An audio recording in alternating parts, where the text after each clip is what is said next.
महबूब मियां, हमारे ही घर में हमारे इजाजत के बगैर ये जश्न किसके हुक्म से मनाया जा रहा है? गुस्ताखी माफ।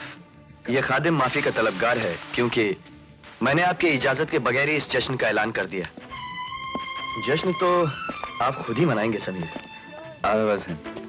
अपने अब्बा जान का पैगाम जानकर। समीर खुश आमदीद। अस्सलाम वालेकुम। वालेकुम अस्सलाम। Hello. Hi. Congratulations, Samir. Thank you, thank you. जश्न मुबारक हो दादा। वालेकुम अस्सलाम, वालेकुम अस्सलाम। लो पढ़ लो अपने अब्बा जान का पैगाम आसमान से छूटने वाली फुलझड़ियों में।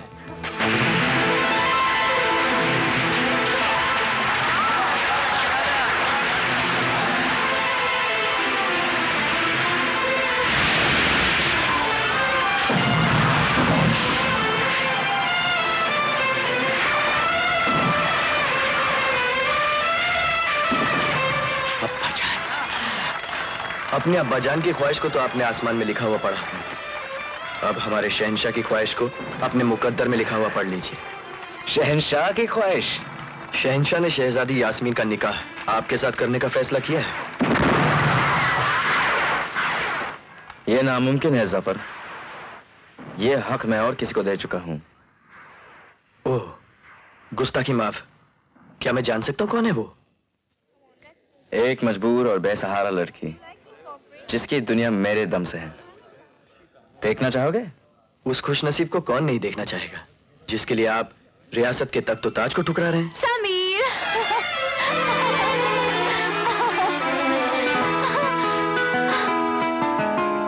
अल्लाह,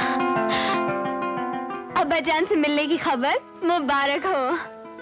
मेरी बहन के लिए सल्तनत के तख्त ताज को ठुकराकर मुझ पर बहुत बड़ा एहसान किया आपने समीर। जरीना और तुम्हारी बहन? हाँ, ये मेरे ही भाई हैं, जिन्हें मैं जमाने के बाद देख रही हूँ। तो तुम अपने भाईजान से बातें करो, मैं कपड़े बदल के आता हूँ। ओके? ओके। कैसी है तू? मुझे जिंदा सही सलामत देखकर आपके दिल को बहुत ठेस पहुंची होगी भाईजान।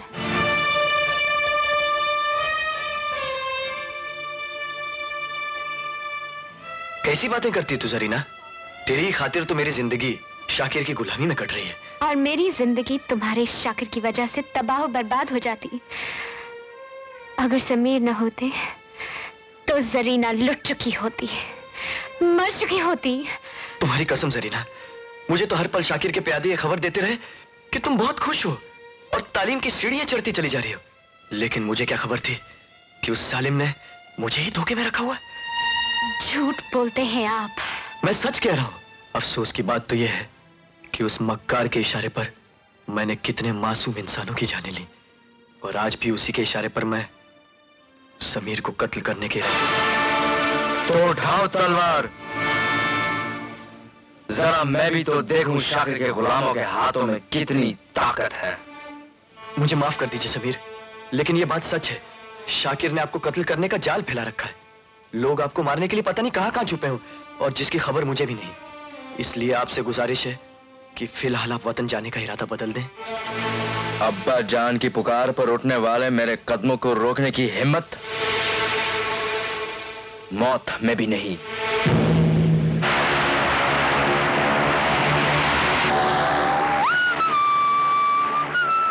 हे! शरारत नहीं।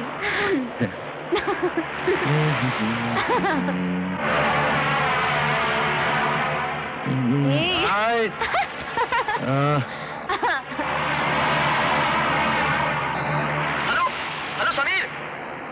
Hello, hello Zafar. समीर, अभी अभी इत्तला मिली है कि तुम्हारे जहाज में बम रखा हुआ है, और जैसे तुम लैंड करोगे ये बम फट जाएगा।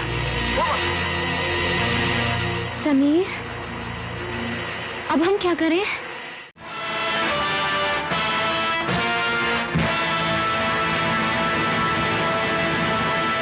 आज 22 साल के बाद पहली बार बाप बेटे का सामना होगा।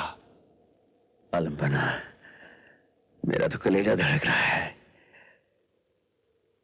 आपको लगता है समीर मुझे पहचान लेगा? आज दिल की वादी में खून के कतरों की गूंज उठेगी और हर कतरा पुकार पुकार कर कहेगा, समीर ये तेरे वालिद हैं, जा इनके सीने से लग जा। आलम पना, खबर आई है, समीर पैराशूट से रेगिस्तान में उतर रहे हैं।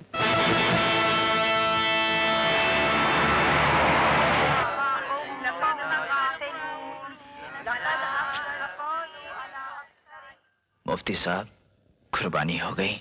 हाँ हो गई बेटे।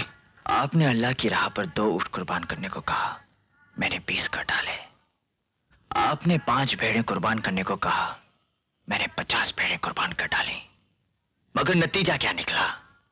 आज तीसरा दिन है, मेरी मां बिस्तर पर एक जिंदा लाश की तरह पड़ी है, ना एक लफ्ज जुबान से अदा कर सकती है, ना एक निवाला खा सकती है। अल्लाह पे भरोसा रखो बेटे, वो सब्र करने वालों के साथ है। मुझे अल्लाह पर भरोसा है, लेकिन आप लोगों पर नहीं।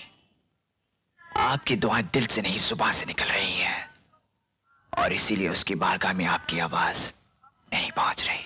मुफ्ती साहब, अगर मेरी मां को खुदा ना खास्ता कुछ हो गया तो मैं एक भी आलिम, एक भी मुफ्ती, एक भी मौलवी को जिंदा नहीं छोड़ूंगा, सबके सबको कत्ल कर दूंगा। ऐ रब्बुल आलमीन, इस बच्चे की खता को माफ कर। नाउज़ बिल्लाह, ये खुद नहीं जानता कि क्या कह रहा है। सुल्तान, क्या तुम अल्लाह के नेक बंदों को मार डालोगे? अल्लाह के नेक बंदे? क्या मेरा बाप अल्लाह का बंदा नहीं था? मैं इस जमीन और आसमान के मालिक से पूछता हूं, वो बाप अपने बेटे से कैसे मिल सकता है जिसके हाथ किसी और बेटे के बाप के खून से रंगे हों?